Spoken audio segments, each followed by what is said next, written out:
안녕하세요, 여러분.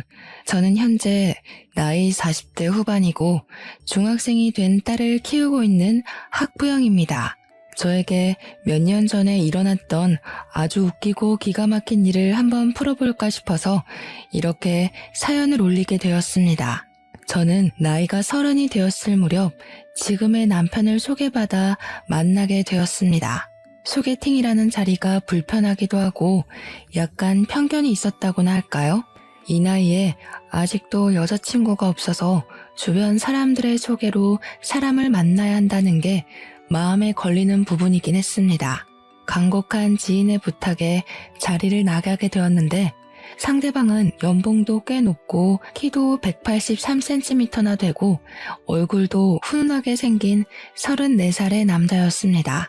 저는 그 남자를 보자마자 더욱 의심을 하게 되었죠. 모난 구석이 하나도 없는데 왜 여자친구가 아직도 없을까 하고 말입니다. 길 가다가 명함만 뿌려도 여자가 따라붙을 것 같은 사람인데 이런 소개팅 자리를 전전긍긍하고 있다는 게 이상하지 않겠습니까? 그래도 사진으로 받아본 외모가 제 이상형에 가깝기도 하고 무엇보다 키가 큰 사람을 선호하고 있었기에 소개팅을 했습니다. 제가 여자치고는 키가 꽤 큰 편이라서 외적으로 마음에 들었고 만나보니 예상과는 다르게 진중하고 깔끔한 성격을 가지고 있길래 연애를 시작하게 되었습니다. 2년 정도 진득하게 만나본 뒤 제 나이 32살이 되었을 때 프로포즈를 받고 결혼을 하기로 약속했는데 그제야 이 남자가 저에게 속사정을 이야기하더라고요. 사실은 자기가 오래전에 결혼을 약속했었던 여자가 있었는데 파혼을 하게 되었었다는 과거 연애사였습니다. 그런데 그 이유가 다른 것도 아닌 예비 시모와 예비 신우 때문이었다고 털어놓더군요. 저는 갑자기 받은 황당한 고백에 놀라서 이게 다 무슨 소리냐고 물어보니까 예비 시모와 예비 신우가 시집살이를 시키듯 결혼하려고 약속했던 전 여자친구에게 핀잔을 줬다는 겁니다. 전 여자친구가 이혼 가정에서 자라 아버지와 단둘이 살고 있었고 내놓으라 할 직업이 따로 없었던 여자여서 그랬는지 시댁 식구들이 엄청나게 무시를 했었다고 하더라고요. 결국은 전 여자친구가 견디지 못하고 파혼 선언을 했고 결혼이 파토나는 바람에 상처를 입어 오랜 시간 혼자 지냈다고 했습니다. 한동안 여자 만날 생각이 전혀 없었는데 지인들 등살에 못 이겨 저를 소개받게 되었고 마음이 깊어져서 결혼까지 하고 싶어졌다고 이야기를 하더군요. 아무튼 예비 신우도 2년 전에 결혼을 했고 예비 시모 또한 자기가 그 이후로 여자를 만나지 않으니 걱정이 심해져서 간섭을 줄였다고 했습니다. 앞으로는 절대 참견하지 않겠다는 조건을 걸고 결혼을 하겠다고 허락을 받아왔으니 저에게 걱정을 하지 말라고 이야기를 하긴 하더라고요. 자기가 다 지켜줄 수 있다고 이전 같은 상황은 절대 만들지 않겠다고 저에게 후원장담을 했습니다. 근데 솔직히 제 입장에서는 너무나도 찝찝한 이야기지 않겠습니까? 그런 말뿐인 약속은 필요 없다고 이야기를 했죠. 결혼을 다시 생각해보는 게 좋겠다고 시간을 가지자고 강경하게 나가니까 조바심이 난 예비신랑은 저에게 각서를 쓰겠다고 했습니다. 신우가 시집갈 때 본인이 돈 5천만 원을 빌려줬었는데 신우가 시집살이를 시키려고 들면 그 돈을 가지고 협박이라도 해서 괴롭히지 못하게 만들겠다는 것이었습니다. 시모가 괴롭힐 경우를 대비해서 1년 동안은 혼인신고를 미루고 살았으면 좋겠다 하니 그 조건까지 받아들이고 각서를 쓰자고 하더라고요. 아파트 명의도 제 명의로 해두겠다고 생활비 통장이며 적금 통장이며 전부 제 명의로 해주겠다고 했습니다. 무슨 일이 생겨도 본인에게 무조건 이야기해달라고 하는데 믿음이 가더라고요. 그래서 약속했던 모든 걸 꼭 지켜달라고 신신당부를 한 뒤 결혼을 준비하게 되었습니다. 아니나 다를까 시댁에 인사를 드리러 갔더니 예비 시모가 저를 보자마자 입을 열었습니다. 대학을 어디 학교 나왔어? 우리 아들 만나기 전까지 남자는 몇 명이나 만나봤어? 음식은 좀 할 줄 알아? 아침에는 몇 시쯤 일어나니? 하면서요. 물어볼 게 얼마나 많은 건지 제가 입을 열기도 전에 질문만 수십 개가 쏟아지는 듯한 느낌이었습니다. 어안이 벙벙했던 저는 날카롭지 않게 대꾸하려고 그런 질문은 왜 하시는 거냐고 조심스럽게 물어봤습니다. 그랬더니 예비 시모가 하는 말이 자기가 궁금해서 물어보는 건데 왜 라는 말은 왜 하는 거냐고 하더라고요.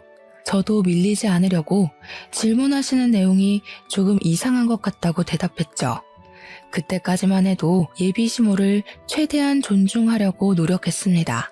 저는 예비 시모에게 대학은 땡땡 여대를 나왔고 남자를 몇 명 사귀어 봤냐는 질문에는 딱히 대답할 가치가 없는 것 같다. 음식은 기본은 할 줄 안다. 결혼 후에는 남편과 같이 입맛을 맞춰 나갈 거니까 둘이 같이 요리를 하면서 해결해 나가겠다. 평일 아침에는 출근 시간 맞춰서 일어나고 주말에는 늦잠을 잔다고 시모의 질문 속도에 맞춰 쏟아내듯 이야기를 했습니다. 그러니 예비 시모는 한술 더 떠서 대학은 마음에 드니까 합격. 근데 남자 관계는 마음에 썩 안 드네? 하시더라고요. 제가 아무 소리 안 하고 가만히 있으니까 저를 빤히 보더니 근데 왜 음식을 우리 아들이랑 같이 하겠다는 거니? 하시는 겁니다. 그래서 저도 속으로 더 이상 대우를 해줬다가는 내가 말리겠다 싶어서 웃으면서 대답했죠. 그럼 어머님이 같이 해주시게요? 매일 저녁마다 저희 집으로 오셔서 반찬 해주시는 거예요? 했더니 시모가 끙 하시면서 아무 말도 못 하시더라고요. 저한테 주말에도 일찍 일어나라고 하시면서 시댁에 게으름 피우면 안 된다고 평일이랑 똑같이 일어나라고 말도 안 되는 트집을 잡더라고요. 알겠다고 대신 남편이랑 같이 아침부터 일찍 일어나서 운동도 하겠다고 했더니 자기 아들은 피곤해서 주말에는 쉬어야 한다고 호들갑을 떨더라고요. 저도 일하는 사람인데요. 그럼 저도 쉬어야 하지 않을까요? 자기야, 우리 주말에는 배달 음식 시켜 먹으면서 좀 쉬자 했죠. 제가 평소에 되바라진 애는 절대 아닌데 남편이 시댁에 방문하기 전에 저에게 언지를 했던 내용이 있었잖아요. 고부간의 갈등이라든지 시집살이라든지 거기다가 자기가 무조건 제 편을 들어주겠다고 각서까지 썼으니까 뒤는 보지도 않고 일단 지른 거죠. 속으로 이렇게까지 이야기해도 되나 싶긴 했지만 가만히 있으면 우습게 볼 것 같더라고요. 일부러 더 되바라진 척 해가면서 할 말 다 하고 나니까 속은 엄청 시원했습니다. 시모랑 어영부영 대치 하는 상황에 뒤늦게 그 자리에 예비 신우가 왔습니다. 저를 현관 입구에서부터 아래 위로 쓱 한번 훑어보더니 어머, 이 아가씨가 결혼한다던 그 아가씨야? 하더라고요. 제가 그냥 안녕하세요 하고 인사를 하니까 예비 신우가 잘 됐다면서 안 그래도 자기가 시모 용돈 문제로 할 말이 있었다고 하는 겁니다. 아니, 결혼도 아직 하지 않았고 처음으로 인사를 드리러 온 자리에서 무슨 용돈 이야기를 하나 싶었죠. 제가 떨떠름하게 있으니까 예비 신우가 저한테 결혼하고 나면 용돈은 어떻게 할 거냐고 대놓고 물어보더라고요. 자기는 외벌이라서 그동안 30만 원씩 드리고 있었는데 저랑 예비 신랑은 맞벌이니까 매달 70만 원씩 주면 딱 100만 원이지 않겠냐고요. 시모가 생활하는데 그 정도 용돈은 있어야 넉넉하지 않겠냐고 하면서 100만 원 맞추는 거 찬성이지? 하시더라고요. 저는 솔직하게 말했죠.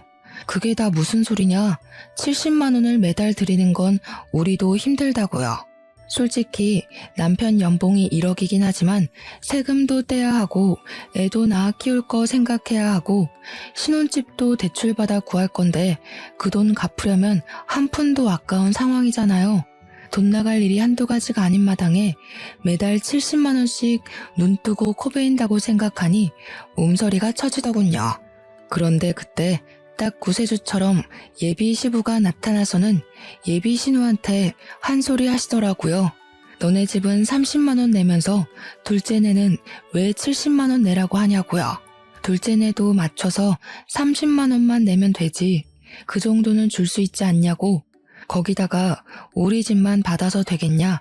사돈댁도 챙겨야 할 거 아니냐 하셨습니다. 그러니까 신우가 왜 다 된 밥에 재를 뿌리냐고, 보면 아빠는 나만 미워하더라 하면서 나는 우리 엄마 아빠한테만 용돈 주잖아. 뭐하러 출가 외인이 처가댁을 생각해? 하면서 저를 은근히 흘겨보더라고요.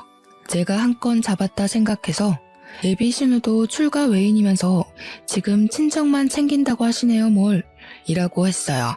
그러니까 시부가 제 편을 계속 들어주시면서 우리 사위는 부모님이 다 돌아가셔서 챙길 곳이 없어서 그런 거 아니냐고, 그럼 네가 70만 원 내라 하셨습니다.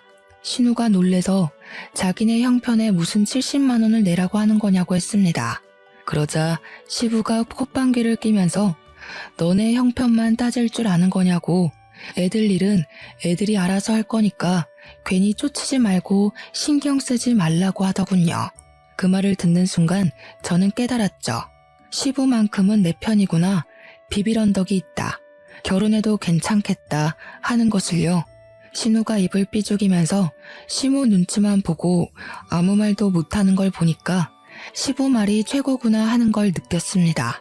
당연히 우리 집에서는 뭐 연봉 1억에 키도 크고 얼굴도 훈훈하게 생긴 우리 남편을 당연히 쌍수 들고 좋다고 하셨고요. 앞으로 잘하겠다고 절을 하는 남편의 뒤통수를 보면서 이 사람 하나 믿어보고 결혼하자 하고 결심했습니다. 양가 상견례 자리 분위기 자체는 나쁘지 않았었는데 아주 미묘한 사건 한 가지가 터졌습니다.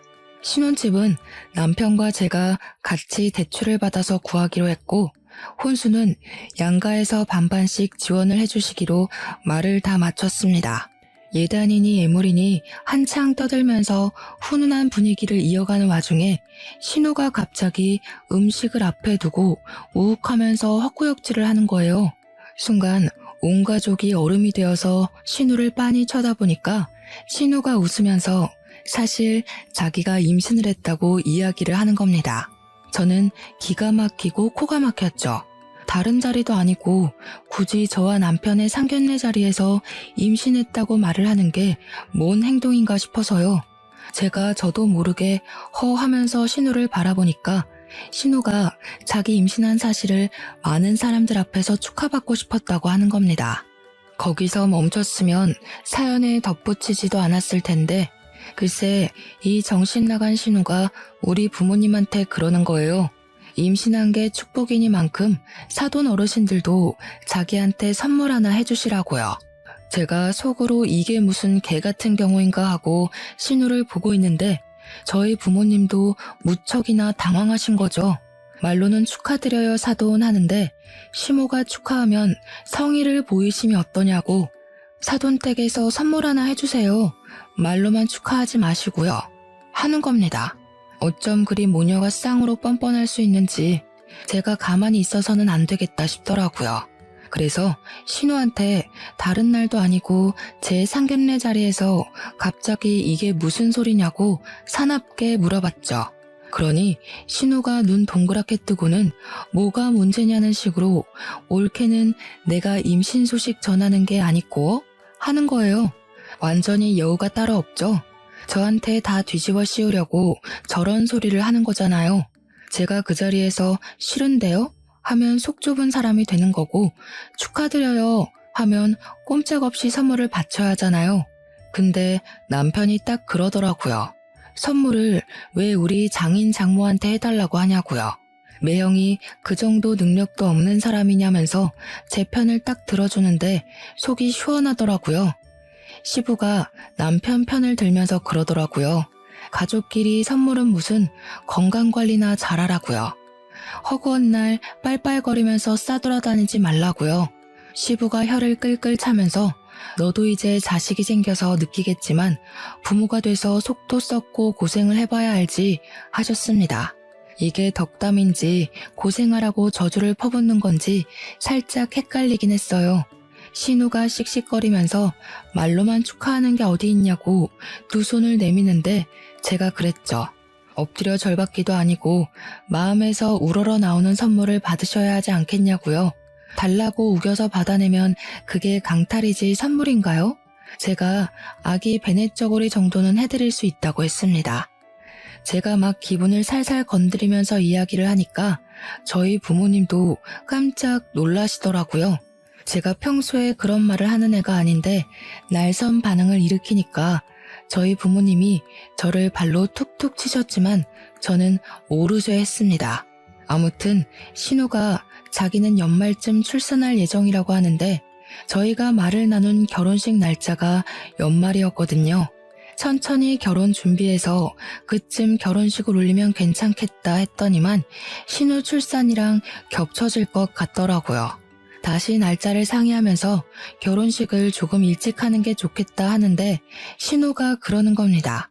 결혼식에 예쁘게 입고 가려면 몸매 관리도 좀 해야 하니까 더 미뤘다가 자기 살 빼면 하라고요. 기가 막히지 않습니까? 이게 말인지 똥인지 어이가 없어서 제 결혼식에 신우 몸매가 뭐가 중요하냐고 그냥 서둘러서 하겠다고 했죠. 원래 일이라는 게 연달아서 터지기 마련이잖아요. 분명 남편이랑 저랑 결혼 전에 피임을 잘하고 있었는데요. 축복이라는 게 갑자기 찾아오게 된 거죠. 제가 임신을 하게 된 것이었습니다. 그래서 예정했던 결혼식 날보다 훨씬 당겨서 결혼식을 올리게 되어 부랴부랴 준비를 하게 되었습니다. 너무나도 급작스럽게 이뤄진 결혼에 양가에서도 개눈 감추듯 결혼식을 올리게 되었다며 조금 서운해 하시기도 했죠. 근데 원래는 각서에 결혼하고 나서 1년 동안은 혼인신고를 하지 않기로 했었잖아요. 아이가 생겨서 혼인신고를 하긴 해야 할 것 같은데 당장 하기에는 또 마음에 걸리고 남편과 상의 후에 아이 낳기 전에 혼인신고를 하자고 약속을 하게 되었습니다. 저의 출산일은 다음 해 2월이었어요.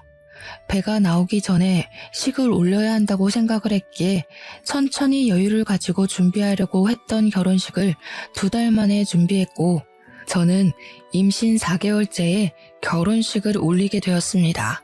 시댁에서는 겹경사라고 손주가 2이나 생긴다면서 엄청나게 좋아하셨고요. 저는 임신을 해서인 건지 결혼하고 나서 엄청난 간섭과 시집살이에 시달릴 거라 생각했던 것과는 반대로 걱정할 일은 전혀 없었습니다. 시모도 그렇고 신우도 그렇고 임신을 해서 그런 건지 트집 잡는 걸 딱 멈추셨거든요. 시댁에는 제사할 것도 딱히 없었고 명절에도 딱 하루만 시간 내서 같이 보내고 집으로 각자 돌아가는 그런 시기였습니다. 그래서 명절에도 뭐 밥을 한다거나 벌초를 간다거나 하는 일이 없었죠. 그렇게 시간이 흐르고 흘러서 12월이 되어 신우는 건강하게 아들을 출산하게 되었고요. 저도 그 다음 해에 2월에 아들을 출산을 했습니다. 건강하고 뽀얀 우리 아들을 보면서 정말 남편과 끌어안고 얼마나 울었는지 모르겠습니다.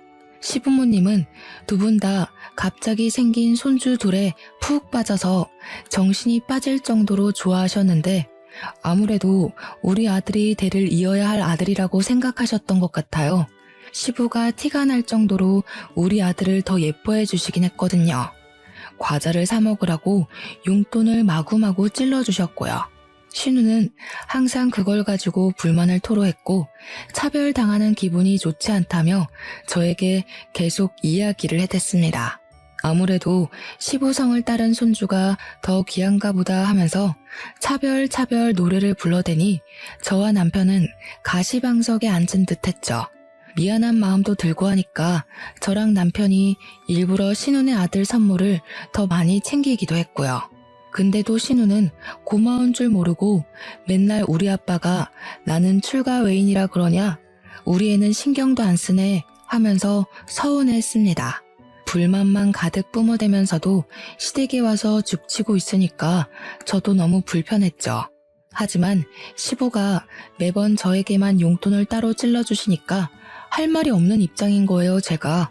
그렇게 시간이 흐르고 흘러서 3년쯤 흘렀던 어느 날 시부가 갑자기 우리 아들에게 뭐 필요한 거 없냐고 물어보시더라고요. 곰곰이 생각을 해보니 이제 슬슬 책이나 교구 같은 걸 사줘야겠다 하고 마음을 먹었었거든요. 가격이 꽤 나가서 고민 중이었는데 시부가 물어보니까 냉큼 동화 전집이랑 교구 같은 게 있었으면 좋겠다고 이야기를 했죠. 근데 통도 크게 120만원짜리 교구 세트를 주문을 해주신 거예요. 저한테 자기가 후기 100개도 넘게 보면서 고른 거라고 하시는데 너무 마음에 들었죠. 시부한테 몇 번이나 감사합니다, 감사합니다 하고 친구들에게 자랑하고 싶어서 SNS에 딱 올렸는데 그걸 신우가 봐버린 거죠. 네, 제가 멍청했다는 거 잘 알고 있습니다. 하지만 신우랑 저랑 친구가 아니라서 염탐하고 있는 줄은 생각도 못했어요. 신우가 난리를 치면서 우리 아빠가 사줬다고? 나는 그런 거 사주지도 않았는데 왜 올케한테만 사줘? 하더라고요. 그러면서 저한테 우리 아빠가 사준 거니까 나눠 쓰자고 하는데 제가 할 말이 없어서 알겠다고 했죠. SNS에 올리지만 않았어도 이런 일이 없었을 텐데 제 팔자 제가 꼰 거 아니겠습니까? 필요한 거 있으면 빌려가시라고 이야기를 했더니 신우가 당장 와서는 몇 가지 교구를 들고 가더라고요. 그런데 짜증나는 게 신우가 빌려갔다 하면 함흥차사인 겁니다. 돌려줘야 하는데 돌려주지도 않고 빌려가기만 잔뜩 빌려가고요. 제가 신우가 뭘 빌려갔는지 하나하나 체크를 해놨었거든요. 근데 한 10개 빌려가면 돌아오는 건 7, 8개밖에 없는 겁니다. 도둑놈도 아니고 빌려달라고 할 때마다 빌려줬는데 왜 들고 오지를 않는 건지. 거기다가 낙서 같은 것도 해오고 잘 떨어지지도 않는 스티커를 잔뜩 붙여오기도 하고요. 아무리 가족이라지만 남의 것인데 깨끗하게 다룰 생각은 안 하고 일부러 더 저러는 것 같았습니다. 당연히 저도 참지 않고 신우한테 막 뭐라고 했죠. 빌려간 건 10개인데 오는 건 왜 7, 8개밖에 없냐? 이 낙서들이랑 스티커는 다 뭐냐? 우리 아이 교구랑 책에다가 왜 조카 이름을 적어두냐고요. 자기 것인 거 마냥 이름 적어두는 건 진짜 선 넘는 일 아닌가요? 너무 열이 받더라고요. 한번 빌려가면 상태가 너무 최악이 되어서 돌아오니까 우리 아들이 속상해한다고 집에 있는 거 전부 깨끗하게 닦아서 돌려달라고 했습니다. 그러니까 신우가 저한테 나를 세우면서 하는 말이 우리 아빠가 사준 걸로 지금 생색내는 거냐고, 애들이 놀다 보면 그 정도 흠집은 나는 거 아니냐고 하더라고요. 저한테 더럽고 치사해서 돌려준다고 신우 집에 있던 교구들을 죄다 돌려주는데 진짜 하나같이 정상인 물건이 없었습니다. 책도 너덜너덜하고 교구들은 망가지고 부러지고 쓰레기가 따로 없었습니다. 신우가 우리 집에 획 던지더니 제가 또 한 소리 할까봐 서둘러서 조카 데리고 도망치듯 가더라고요. 문제는 그날 밤에 우리 애가 난리가 났죠. 왜 그러냐고 물어보니까 빠방이 하더라고요. 우리 아이가 애착 물건으로 여기는 자동차 장난감 하나가 있었는데 그 장난감이 사라지고 없는 거예요. 집에 방문했던 사람이 신우랑 시조카밖에 없었으니까 신우에게 전화를 걸었더니 모르겠다면서 딱 잡아떼더라고요. 제가 시조카가 들고 간 것 같으니까 집을 좀 찾아봤으면 좋겠다고 했죠. 그러니까 신우가 하는 말이 그거 얼마 하지도 않는 장난감 아니냐고 우리 애한테 그냥 주라고 그러는 거예요. 물론 가격 자체는 얼마 안 하는 거긴 했지만 우리의 애착 장난감이잖아요. 꼭 그 물건이어야만 하는 거거든요. 열받아서 신우한테 새 거 하나 사줄 테니까 집에 들고 간 건 돌려달라고 이야기를 했더니 신우가 약을 올리는 거예요. 뭘 새 걸 사주냐고, 우리 애도 이게 마음에 드는 것 같은데 너네가 새 거 써, 이래요. 아니 도둑도 아니고 자기가 들고 가놓고 처음에 모른 척하면서 없다고 잡아뗀 건 뭐냐고요, 환하게. 다음날 시부가 오랜만에 밥 먹자고 불러서 시댁에 가기로 했는데 속으로 완전히 벼르고 있었습니다. 시댁에 도착해서 시부랑 시모 다 있는 데서 신우한테 손 딱 내밀고 우리의 장난감 돌려주라고 했죠. 그러니까 신우가 인상을 팍 쓰면서 아니 아직도 장난감 타령을 하고 있냐고 하는 겁니다. 그거 뭐 하면 얼마나 한다고 그냥 우리의 주라고 하지 않았냐고 신우 말이 웃음냐면서 으르렁거리더라고요. 제가 어이가 없어서 신우를 향해 싸늘하게 이야기를 했죠. 신우, 지금 조카를 도둑새끼로 키우려고 그래요? 남의 물건을 몰래 훔쳐갔으면 신우라도 정신 차리고 돌려주라고 해야 하는 게 맞지 않아요? 그러니까 신우도 삿대질을 하면서 너 지금 뭐라 그랬어? 하고 시무도 어머어머 하면서 난리가 났더라고요. 어디 신우한테 그런 말버릇을 하고 앉아있냐면서 세상 말세다 하는데 시무를 째려보면서 한술 더 떴죠 제가. 어머님은 조용히 있으세요. 우리 집에 물건 주러 와놓고는 훔쳐갔다고요. 아니 옳게 무슨 말을 그렇게 해? 애가 마음에 들어서 가지고 온 걸 가지고 도둑이니 뭐니 말이 너무 심한 거 아니야? 말이 심하다고요? 조카를 그렇게 키우면 애가 나중에 도둑밖에 더 되겠어요? 마음에 들어서 가지고 온다니 그게 어느 나라 법입니까 도대체? 돌려주세요 그 자동차. 와 옳게 무섭다 정말. 그거 얼마나 한다고 치사하게 군다? 치사하다고요? 신우가 가져가서 쓰레기로 만들어 온 교구가 한두 개인 줄 아세요? 아버님이 사주신 교구의 반 이상을 신우가 가져가서 쓰레기로 만들어 왔잖아요. 빌려갔으면 곱게 돌려줄 줄 알아야지. 죄다 망가뜨리고 부러뜨리고. 우리 애는 한 번도 써보지 못한 교구도 있어요. 그러자 시모가 교구는 무슨 교구? 하면서 은근히 끼어들더라고요. 신우는 여기서 왜 그런 소리까지 하냐면서 괜히 부채질하고 있고요. 이때다 싶어서 시부모 다 있을 때 확 그냥 터뜨려버렸죠. 시부가 저희 아이를 위해 사주신 건데 정말 너무 속상했거든요. 아버님이 저희 아이 쓰라고 사주신 교구가 있는데 그걸 알게 된 신우가 난리를 쳤어요. 애 차별하는 거냐고. 왜 우리 아들만 사주냐고 난리를 치길래 저도 죄송해서 같이 나눠 쓰자고 했죠. 빌려주면 갖다 주기로 했으면서 빌려가기만 하고 가져다 주질 않더라고요.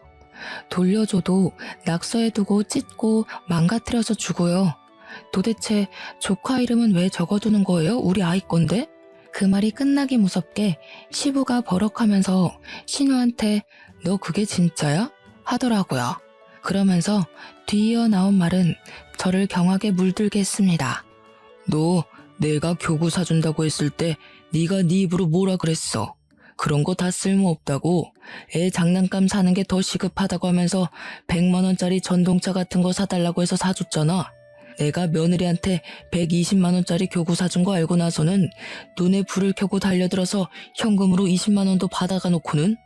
그러니까 시부한테 받은 건 입을 싹 씻고 저한테 차별하면서 저희 아이 교구만 망가뜨리고 있었던 거죠. 어떻게 사람의 탈을 쓰고 저런 짓을 아무렇지도 않게 하는지 기가 막혀서 신우한테 저게 다 사실이냐고 이야기를 했어요.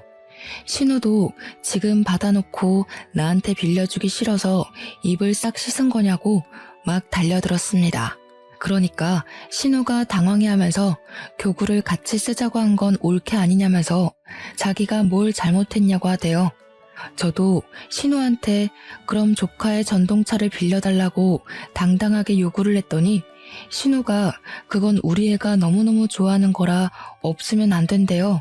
신우도 지금 우리 아들 액착 장난감 들고 가서는 안 돌려주는 거 아니냐고, 내가 하면 로맨스고 남이 하면 불륜이냐고 물어봤죠. 그러니까 자기도 할 말이 없는지 입을 꾹 닫고 가만히 있더라고요.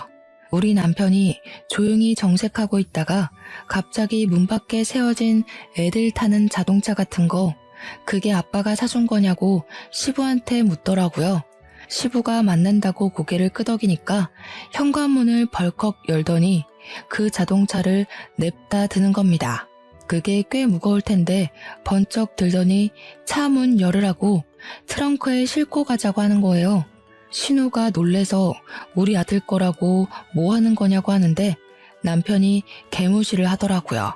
남편이 차에 시동을 걸면서 왜 못 가져가게 하냐고 서로 나누고 치사하게 굴지 말자더니 우리도 빌려 탈게 하고 저보고 빨리 차에 타라고 하더라고요. 남편이랑 집으로 돌아오니까 바로 전동차를 꺼내더니 아들 태우라고 하는데 속이 시원했습니다. 전동차 상태를 보니까 신우가 애지중지한 것 같더라고요. 신우는 계속 남편한테 저한테 전화하는데 저희는 무음으로 돌려놓고 무시해버렸습니다. 남편이 집에서 유성매직을 가지고 오더니 아들에게 쥐어주고는 차에다가 낙서나 실컷 타라고 하는데 빵 터졌네요. 우리 아들 보고 이름 쓸 줄 모르냐고 모르면 아무 그림이나 막 그려보라고 하는데 하얀색 전동차에 매직으로 낙서를 하더라고요. 거기에서 멈추지 않고 남편은 집에 있는 잘 뜯어지지도 않는 종이 스티커를 막 들고 오더니 차에 붙이기 시작했습니다. 이 정도는 해줘야 제대로 된 복수 아니겠냐고 하면서요. 그날 저녁에 심해부가 퇴근을 했는지 신우랑 같이 우리 집으로 찾아왔더라고요. 큰 봉투에 그동안 돌려주지 않았던 우리 아들의 장난감을 바리바리 싸들고 와서는 전동차 달라고 하더라고요. 제가 이미 더러워진 전동차를 가리키면서 가져가세요. 우리 아들은 별로 재미없대요. 했습니다. 전동차에 낙서랑 스티커가 잔뜩이니까 시조카가 엉엉 울면서 자기 거 아니라고 이런 거 없었다고 하는데 신우가 저를 째려보더라고요. 꼭 이렇게까지 치사하게 굴어야 속이 시원하겠냐고 이야기를 하는데 저도 신우처럼 눈 동그랗게 뜨고 모른 척 했습니다. 제가 뭘 어쨌냐고. 신우도 우리 아들 거 이렇게 다루길래 저도 그래도 되는 줄 알았죠 하면서 눈치 없는 사람처럼요. 심해부는 우리 부부에게 아무 소리도 하지 못하고 전동차를 낑낑 들고 집에 가자고 신우랑 시조카를 데리고 가더라고요. 그 뒤로 우리 아들 장난감을 빌려달라고 한다거나 훔쳐가는 일은 없어졌습니다. 하지만 그 이후에도 몇 번의 비교질이 있긴 있었습니다. 하지만 저는 모든 사실을 다 알게 되었죠. 사실은 시부가 그동안 저에게만 용돈을 주었던 게 아니라는 사실을요. 시모가 신우에게만 용돈을 주는 것을 시부가 알게 되어서 신우 몰래 저에게만 따로 용돈을 챙겨준 것이었습니다. 처음에 이야기를 들었을 때 얼마나 경악을 했었는지 제가 다 알게 되었다는 것을 신우에게 티를 내자 그 뒤로 저에게 아무 말도 하지 못하더군요. 아이들이 커서 어린이집에 가고 유치원에 갈 때에도 고민 끝에 저희 아들을 영어 유치원에 보내기로 결정을 하고 이야기를 하니 돈으로 유세 떤다고 난리를 치더라고요. 저희 돈으로 저희 아들을 영어 유치원에 보내겠다는데 신우가 왜 거품을 물고 달려드는지 결국에는 신우도 저희 보란 듯이 시조카를 영어 유치원에 보내기로 했다고 하면서 없는 형편에 사치를 부리더군요. 꾸역꾸역 유치원을 졸업하고 나서 초등학교에 입학을 하고 난 다음 또다시 일이 터졌습니다. 조카와 우리 아이가 초등학교 입학할 때 시부가 정년퇴직을 하시고 노후를 즐기시겠다고 선언을 하셨거든요. 우리 시부의 취미가 난각구기, 꽃 심기 이런 것이었는데 정년퇴직을 하시고는 등산을 다니시기 시작하셨어요. 근데 등산이라는 게 보통 주말에 하는 취미잖아요. 주말마다 시부가 나가니까 시모가 은근히 저랑 신우를 붙잡고 시부가 바람난 것 같다고 하시더라고요. 제가 기가 막혀서 시부가 그럴 사람이냐고 나이도 벌써 70대 중반인데 바람은 무슨 바람이냐고 했죠. 그렇게 걱정되시면 시모가 따라서 등산에 가면 되는 거 아니냐. 부부 등산도 많이 하더라 하니까 일 없다 하시대요. 시모가 뚱뚱하시거든요. 운동하는 걸 엄청나게 싫어하시니 그럴 수밖에요. 시조카가 초등학교 3학년이 되고 우리 아이가 초등학교 2학년이 되었을 때쯤 발육 상태에 차이가 나기 시작했습니다. 제가 여자치고는 키가 큰 편이라고 했었잖아요. 제 키가 169cm거든요. 우리 남편의 키는 183cm고요. 시부랑 시모도 키가 꽤 큰 편인데 신우만 혼자 키가 157cm로 작은 편이었습니다. 심해부의 키도 저랑 눈높이가 비슷한 걸로 봐서는 160 후반대거나 딱 170 정도로밖에 보이지 않았고요. 그러니까 우리 아들은 초등학교 2학년임에도 불구하고 키가 130cm였거든요. 근데 시조카는 키가 훨씬 작았어요. 3학년이라고 해도 개월수 자체는 2개월밖에 차이가 안 나긴 하지만 키가 113cm밖에 안 됐거든요. 누가 봐도 우리 아들이 형처럼 보이고 그래서 신우가 키가 지고 엄청 스트레스를 받아 했었습니다. 그런데 우리 아이가 발육 상태가 좋은 만큼 밥을 정말 많이 먹고 가리는 것 없이 참 잘 먹어요. 저랑 남편이 부부 동반으로 일이 있어서 어쩔 수 없이 시댁에 하루 아이를 맡겼는데 그날 신우도 시댁에 조카를 데리고 방문을 한 거죠. 그날 저녁에 시부모님께 아이를 봐주셔서 감사하다고 인사를 드리고 집에 왔는데 애가 배가 고프다고 밥을 달라고 하는 겁니다. 저녁 안 먹었어? 하니까 짜장면을 먹긴 했는데 배가 고파 죽겠대요. 왜? 얼마 못 먹었어? 하고 물어보니까 자기는 매운 걸 전혀 먹질 못해서 짜장면을 시켰고 시조카는 매운 걸 워낙 잘 먹는다고 짬뽕을 시켰대요. 근데 막상 음식이 도착하니까 짜장면이 먹고 싶다면서 반을 덜어 가더라는 겁니다. 우리 아이가 매운 거 못 먹는 걸 뻔히 알면서 짬뽕을 먹으라고 덜어주더래요. 아이가 결국 짜장면 반 그릇으로 저녁 내내 시간을 보냈으니 당연히 배가 고팠던 거죠. 시조카는 짜장면에 짬뽕까지 다 처먹었다고 하는데 짜증이 확 나더라고요. 키 차이는 그렇게 나는데 시조카가 몸무게는 훨씬 더 많이 나가거든요. 소화비만 판정을 받을 정도로 몸이 퉁실퉁실했어요.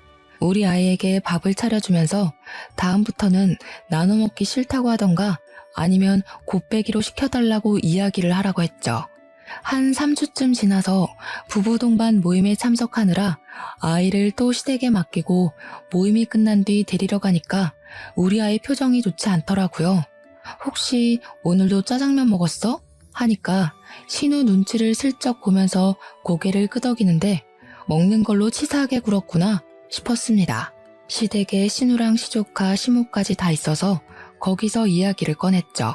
우리 애도 짜장면 한 그릇 다 먹을 수 있는 아이라고 시조카에게 반 덜어주고 싶으면 앞으로 우리 아이는 곱빼기로 시켜줬으면 좋겠다고요. 그랬더니 우리 아이가 울먹이면서 곱빼기를 시켜달라고 했더니 소화비만 된다고 안 된다면서 말렸다는 겁니다. 제가 진짜 너무 화가 나서 시조카를 보면서 말을 했죠. 누가 누구 보고 비만 타령을 하는 거냐고요. 그러니까 신우가 지금 우리 애 들으라고 한 소리냐면서 눈에 불을 켜고 달려들더라고요. 지금 우리 애가 비만이라는 거야? 뭐야? 안 그래도 학교에서 6개월마다 체중 검사하는데 애가 자꾸 비만으로 떠서 스트레스 받아 한다고. 우리 애 앞에서 상처 주지 말고 말 좀 가려서 할 수 없어? 어머, 비만 맞잖아요. 학교에서도 살 빼라고 줄넘기를 강제로 시킨다면서요? 벌써 그러면 어떡해요? 보아하니까 식탐까지 있는 것 같은데. 너 그러면 살 못 뺀다? 근데 그 순간에 등산을 다녀온 시부가 현관문을 열고 들어오셨습니다. 시조카를 보면서 벌써 비만이면 어떡하냐고, 먹는 것부터 조절을 해야지 짜장면을 먹이면 어떡하냐고, 열량도 높은 음식이라고 2차 잔소리를 시작하셨습니다. 그러니까 신우가 키 크려면 가리는 것 없이 먹어야 하는 거라면서 비만은 무슨 비만이냐고 이거 다 키로 갈 거라고 하더라고요. 그래서 제가 풋 하는 소리를 일부러 내면서 웃었죠. 신우, 키는 유전인 건 몰라서 그래요?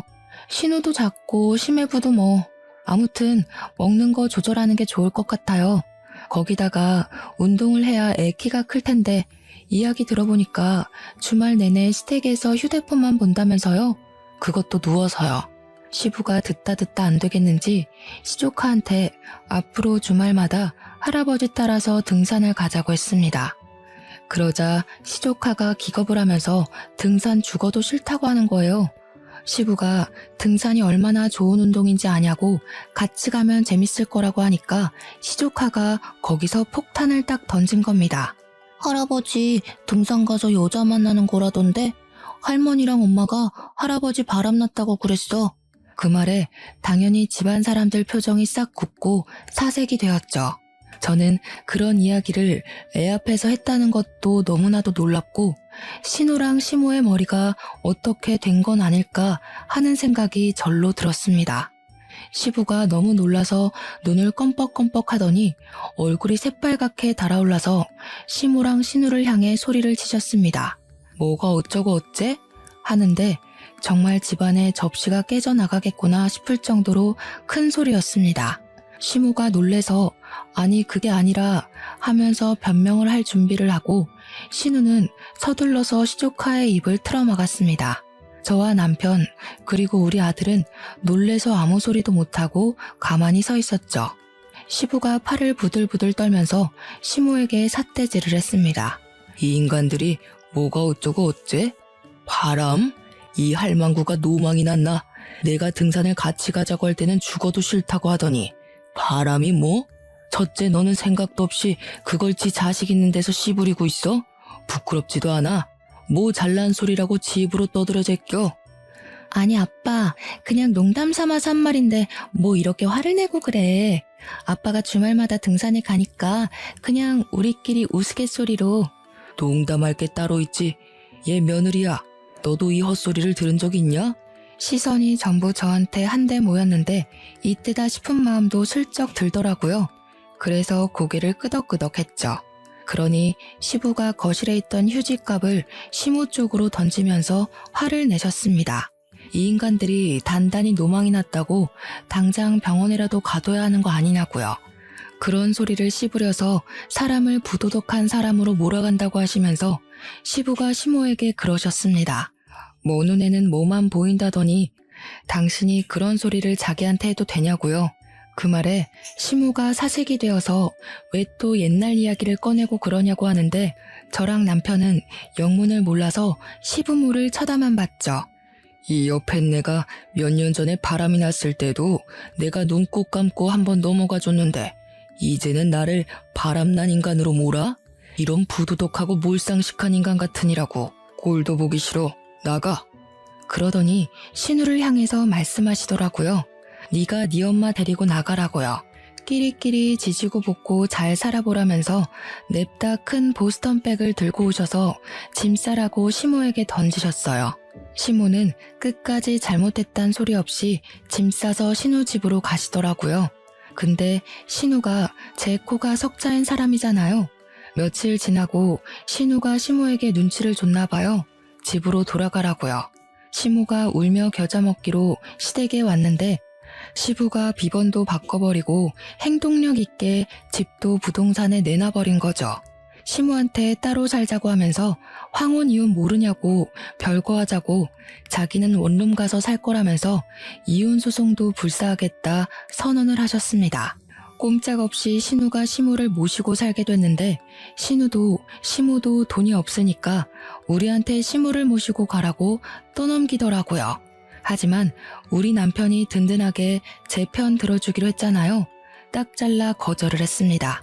누구 때문에 파혼했었는지 기억도 못하는 거냐고 마누라랑 각서 쓴 게 있어서 시모 모시고 살면 당장 이혼이라고 했죠.